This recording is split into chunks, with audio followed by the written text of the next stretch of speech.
This is the main character, Koju, a reclusive vampire. He looks handsome indeed, but also a real perv. As you can see, as soon as he saw a pretty girl, he would have a nosebleed. Fortunately, he can control himself. Who knows what would happen if he cannot.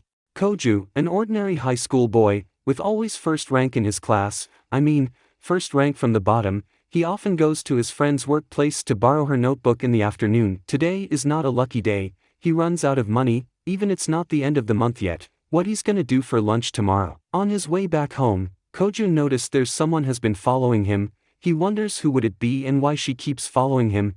Koju then hides in a store, but it doesn't look like she's gonna give up anytime soon. So he decides to face with that pretty girl. As soon as she met Koju, she screamed out loud, "Fourth progenitor," then back off like she wanted to fight. Koju has the presence of mind to speak nonsense and pretend to be a foreigner from Italy. The girl can't do anything else, so she lets him leave. But before leaving, Koju said she's got the wrong guy in Japanese, and made her freeze for a while. Then she continued to follow him again. But unfortunately, there are some geezers trying to pick up her. When Koju found out their demon registration bans, he changed his mind. I guess he has no other choice but become the hero saves a beauty. But suddenly at the moment, a wind blows and has the girl's red plaid pantsuit revealed. It's over. Before Koju could do anything, those jerks has been beaten to death by the girl. The guy got angry. He released his demonic beast from the inside. Abnormal magic power detected. The city is now under the state of emergency. A familiar has been summoned.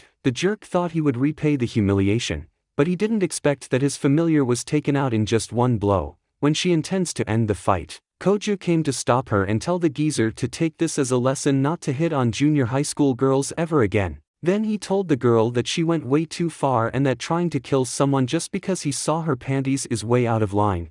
Suddenly a wind blows again when he was teaching her how to behave. Once again, her red plaid pantsuit has been revealed in front of Koju's eyes. It's done. He's sure a dead meat. Of course she has mercy and forgive him, but he became a pervert in her eyes. Before leaving, Koju picked up the girl's wallet. Turns out her name is Himuraji Yukaina, and same school as Koju. Well, is this the fate for Koju to meet the girl named Yukaina again? Oh, and I almost forgot. This place where Koju's living is an island constructed of carbon fiber, resin, metal, and magic, also known as the Demon District. On this man-made island live therianthropes, spirits, half-demons, man-made life forms, vampires and more. 3 months ago, an incident happened to Koju, and it completely changed his destiny from a weak to the one who is considered to be on equal footing with an entire nation's military force. Even so, Koju always hides his power to live an ordinary life as a normal high school boy. The following day, Koju came to return the wallet to Yukaina,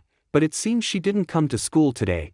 Koju wonders if there would be any contact information in the wallet. When he opens it, there's something smells very good. Suddenly he remembers where the wallet was put. Then he gets turned on and the blood-sucking urge takes over. He needs to control himself to take the edge off, but unfortunately, all those perverted actions were seen by Yukaina. It's done. He can't justify himself no matter how he tries to explain now. Yukaina wants to take back her wallet, but seems like Koju doesn't want to. First of all, he wants to know who she is and why she was following him. Yukaina guesses she has to take it back by force. She's about to fight then. Suddenly her stomach growls. Turns out she hasn't eaten anything since yesterday because she didn't have her wallet. Koju immediately gives her wallet back. However, he wants Yukaina to buy him lunch. Then Yukaina took him to eat with her. After talking to Yukaina for a while, Koju knew a shocking news, that Yukaina is an sword shaman sent here by the Lion King organization to observe him. If he does anything suspicious, she will kill him right away. Turns out, they have already known that he is the fourth progenitor, and because he has a tremendous power, his existence is a disaster. Koju's so sad. Obviously he's living kindly in a decent life. Yukaina's so surprised when she found out that Koju is just the one who the fourth progenitor chose as an heir. But why is that? About this, every time Koju tries to remember, he'll become racked with pain. The appearance of the fourth progenitor, the strongest vampire, has skewed the balance of the other 6 progenitors, so Koju need to be observed, and Yukaina will eliminate him if he seemed dangerous. It's over. His peaceful life now will be interfered by a supervisor, and he won't be able to fap every night anymore. At that night, a strange case happened again in the city. About Koju, his makeup exams are almost over and done with. As soon as he goes out, he meets Yukiya standing wait for him at the door. He's even more surprised when he knows Yakaina will move in next to his room, so maybe we're gonna have another episode of A Lucky Boy Next Door. Yakaina intended to go shopping for necessities later, but she can't go because she need to keep an eye on Koju. Koju feels so bad for her, so he decides to go with her after his makeup exam. This is Natsuki, an English teacher, and the one of the few human who knows Koju's the fourth progenitor. After the exam, Koju asks her about the Lion King organization. As soon as she heard that name, she scolded him and told him to avoid going anywhere near members of the Lion King organization. They're also his natural enemy. Oh my god, it's little late to tell him that now. He's being observed by a cold-blooded girl, but this cold-blooded girl seems like she lived her whole life in the forest, a golf club, but she thought it's a mace of some kind, or a heavy equipment that looks like a flamethrower. It turns out a pressure washer. She wanted to buy the chainsaw as a weapon for self-defense. She's even more surprised when she found the detergent in the place where she lived. You can mix it to create the poison. Finally, they're done shopping. On the way, Koju's best friend accidentally saw Koju with Yakaina. I guess there's going to be fun when they got home. Coincidentally, Koju's younger sister just has returned home too. Before Koju could finish the introduction, the sister's extremely happy to see Yakaina again. Koju just now realized that Yukina's in the same class as his sister. They met at school yesterday and became friends. Yukina's transferring to her class.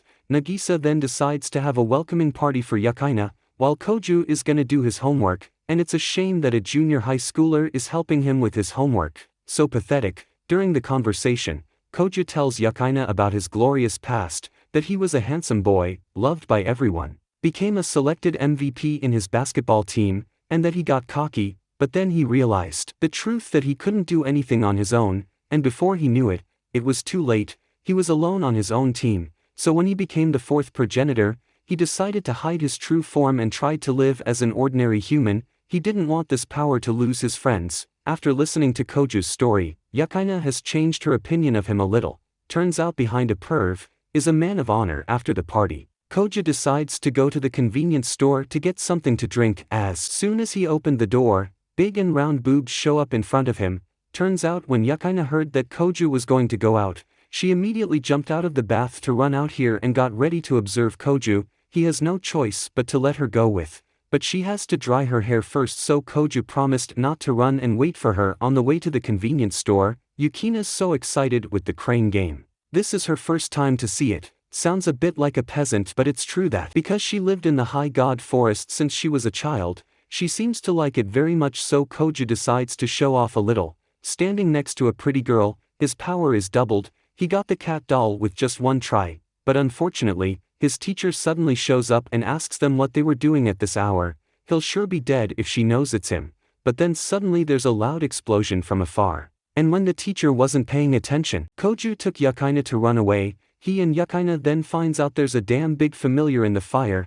Without hesitation, Yakaina asks Koju to go home and she decides to go there to find out what's happening. When she arrived, she finds out that there's not only one but two familiar are fighting. As she approached, she finds out that the owner of the fire familiar has been attacked by a stranger. Yakaina tried to stop, but when he saw her lance, he immediately recognized who she is. Then they fight each other in a tough combat, but due to lack of actual combat experience, Yakaina got injured. Then a girl from his behind suddenly shows up and attacks Yakaina. She's a familiar of the blonde guy. When Yakaina is near the death, Koju came and knocked out the familiar with just a punch. He's so angry when he saw Yukiya get hurt. The blonde guy recognized that Koju is a progenitor.